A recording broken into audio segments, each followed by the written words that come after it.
आतंकी संगठन हमास के सह-संस्थापक शेख हसन यूसुफ के बेटे मुसाब हसन यूसुफ ने इजराइल को हमास के आगे न झुकने को कहा है। उसने इजराइल से कहा कि वो बाकी बंधकों को छुड़ाने के लिए एक टाइम लिमिट निर्धारित करे। ऐसा करने में विफल रहने पर उसके पिता सहित हमास के नेताओं को मार डाले। मंगलवार को उसने एक्स पर जुड़ा एक वीडियो शेयर किया। उसने कहा कि हमास मानवता के खिलाफ मनोवैज्ञानिक युद्ध कर रहा है।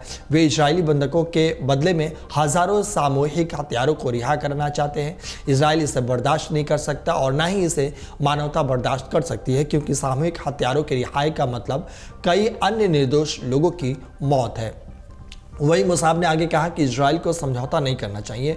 उसने कहा कि मैं समझता हूं कि बच्चे, महिलाओं और बुजुर्गों और असहाय नागरिकों को रिहा करने के लिए पिछले 1 या 2 सप्ताह में समझौता करना पड़ा। शेष बंधक सैनिक है, इसके साथ युद्धबंदी जैसा व्यवहार किया जाना चाहिए। उसने आगे कहा कि इजराइल को अपने प्राथमिकता बंधक बचाओ मिशन में हटाकर एक ऐसा अभियान पर लगानी चाहिए जो हमास को ख़त्म करे। इसके साथ यूसुफ ने वार्निंग दी कि युद्ध विराम खत्म होने से बचने के लिए हमास बातचीत को अनिश्चित काल तक खींचने की कोशिश करेगा।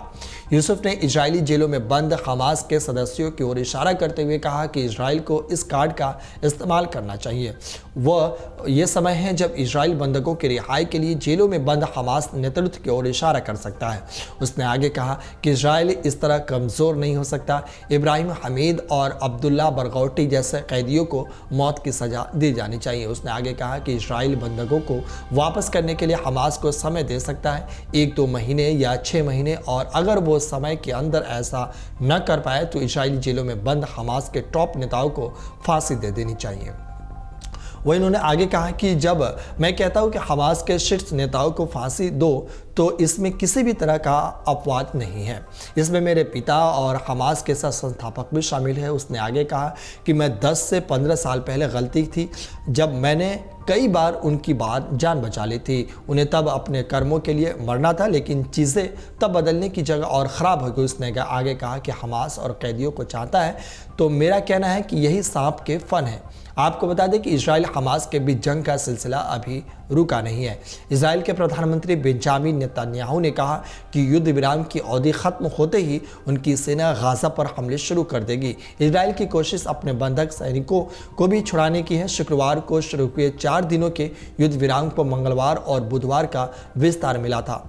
वहीं गाजा पट्टी में 6 दिन के युद्ध विराम को बढ़ाने पर इजराइल और हमास गंभीरता से विचार कर रहे थे, लेकिन 10 माह के बंधक बचे बिफास और उनके भाई मां की मौत से ने प्रतिक्रिया बाधित कर दिया है। मध्यस्थता कतर, मिस्र और अमेरिका युद्ध विराम बढ़ाने के प्रयास में है। वहीं अमेरिका के विदेश मंत्री एंटनी बिल्कन ने कहा कि युद्ध विराम को बढ़ाने के प्रयास प्रगति पर है। अगर आप ये वीडियो YouTube पर देख रहे हैं तो हमारे चैनल को सब्सक्राइब करें और बेल आइकन को दबाना ना भूलें। अगर आप Facebook पर ये वीडियो देख रहे हैं तो हमारे पेज को लाइक करें।